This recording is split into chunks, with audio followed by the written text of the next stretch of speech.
ఈ వడియాల్ని చాలా ఈజీగా తయారు చేసుకోవచ్చు. చూసారా ఫ్రెండ్స్, ఎంత గుల్లగా ఉన్నాయో. ఒకసారి మీరు కూడా తప్పకుండా ఈ కొత్తిమీర వడియాల్ని తయారు చేసుకుని టేస్ట్ చేయండి. ఈ కొత్తిమీర వడియాలకి కావాల్సినవి 1 కప్పు బియ్యపిండి, 1 టీ కప్పు తోటి సగ్గుబియ్యం, 1 కొత్తిమీర కట్ట. ఈ సగ్గుబియ్యాన్ని ఒక బౌల్లో వేసుకుని వాటర్ వేసేసుకుని దీన్ని శుభ్రంగా కడిగేసుకోవాలి. సగ్గుబియ్యాన్ని 2-3 సార్లు కడిగేసుకున్న తర్వాత ఇది మునిగే వరకు వాటర్ పోసుకుని దీన్ని 1 గంట సేపు నానబెట్టుకోవాలి. కొత్తిమీరని శుభ్రంగా కడిగేసుకుని చిన్న చిన్న ముక్కలుగా కట్ చేసుకుని పక్కన పెట్టేసుకోవాలి. 1 కప్పు పిండి తీసుకున్నాం కదా, 1 కప్పు పిండిని ఒక బౌల్లో వేసేసుకుని 1 కప్పు వాటర్ తీసుకుని ఈ పిండిలో వేసేసుకుని ఉండలేవి లేకుండా కలిపేసుకోవాలి. ఇలాగా కలిపేసుకుని దీన్ని పక్కన పెట్టేసుకోవాలి. తర్వాత పొయ్యి వెలిగించి ఒక గిన్నె పెట్టుకుని మనం ఏ కప్పుతో అయితే మనం పిండి తీసుకున్నామో అదే కప్పుతోటి 5 కప్పుల వాటర్ తీసుకోవాలి. వడియాలకు ఎప్పుడైనా ఉప్పు తగ్గించే వేసుకోవాలి, ఎందుకంటే ఎండిపోయిన తర్వాత ఆ ఉప్పు కరెక్ట్గా సరిపోతుంది. అందుకని 1/2 స్పూను ఉప్పు తీసుకోవాలి. మనం నానబెట్టుకున్నాం కదా, నానిన సగ్గుబియ్యాన్ని కూడా ఇందులో వేసేసుకోవాలి. ఒకసారి అంతా కలిపేసుకొని మూత పెట్టేసుకోవాలి. వాటర్ ఇలా మరుగుతుంది కదా, 1 స్పూను జీలకర్ర, 1 స్పూను నువ్వులు వేసుకుని ఒకసారి కలుపుకోండి. 2 పచ్చిమిరపకాయలని మిక్సీలో కానీ అమ్మందస్తలో కానీ వేసుకుని ఇలా కచ్చాబచ్చగా దంచుకుని ఇందులో వేసేసుకోవాలి. వేసుకుని ఒక్కసారి అంతా కలుపుకోవాలి.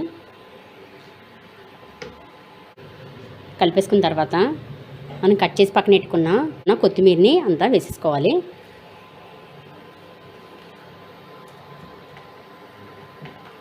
వేసుకుని ఒకసారి కలిపేసుకోవాలి. వాటర్ పోసుకుని పక్కన పెట్టుకున్న ఈ బియ్య పిండిని ఒక్కసారి స్పూన్తో ఇలా కలిపేసుకుని మంట అంతా తగ్గించేసుకొని కలుపుతూ వేసుకోవాలి. పచ్చిమిర్చి పేస్టు ఇష్టం లేని వాళ్ళు చిల్లీ ఫ్లేక్స్ అయినా వేసుకోవచ్చు.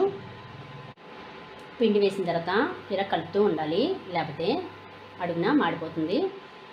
కొత్తిమీర ఎంత ఎక్కువ వేసుకుంటే అంత బాగుంటుంది. ఇలాగా కలుపుతూ ఉండాలి.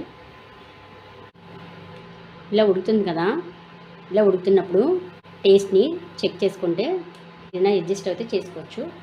ఈ పిండి ఎప్పుడు ఉప్పు కొంచెం తక్కువగానే ఉండాలి. ఎండిన తర్వాత ఉప్పు సరిపోతుంది. ఇది ఉడిపెట్టుకోవాలి. అందరూ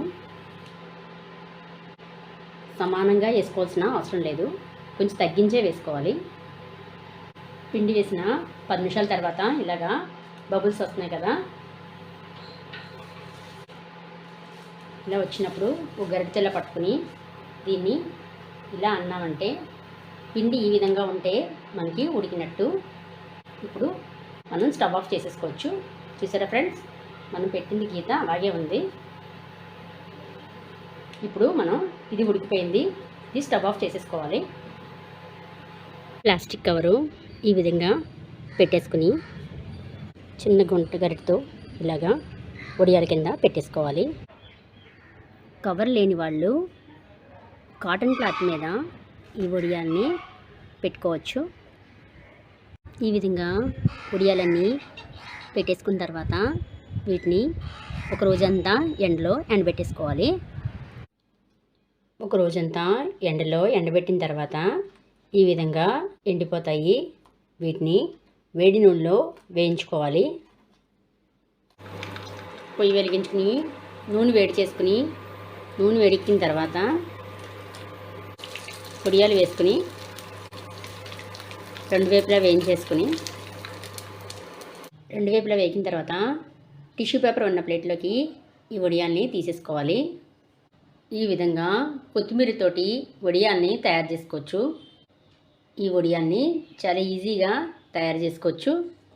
చూసారా ఫ్రెండ్స్, ఎంత గుల్లగా ఉన్నాయో. ఓసారి మీరు కూడా తప్పకుండా ఈ కొత్తిమీర వడియాల్ని తయారు చేసుకుని టేస్ట్ చేయండి. ఈ కొత్తిమీర వడియాల వీడియో కనుక మీకు నచ్చినట్లయితే లైక్ చేయండి, మీ ఫ్రెండ్స్ అండ్ ఫ్యామిలీ మెంబర్స్కి షేర్ చేయండి. మరిన్ని వీడియోల కోసం నా ఛానల్ని సబ్స్క్రైబ్ చేసుకోండి.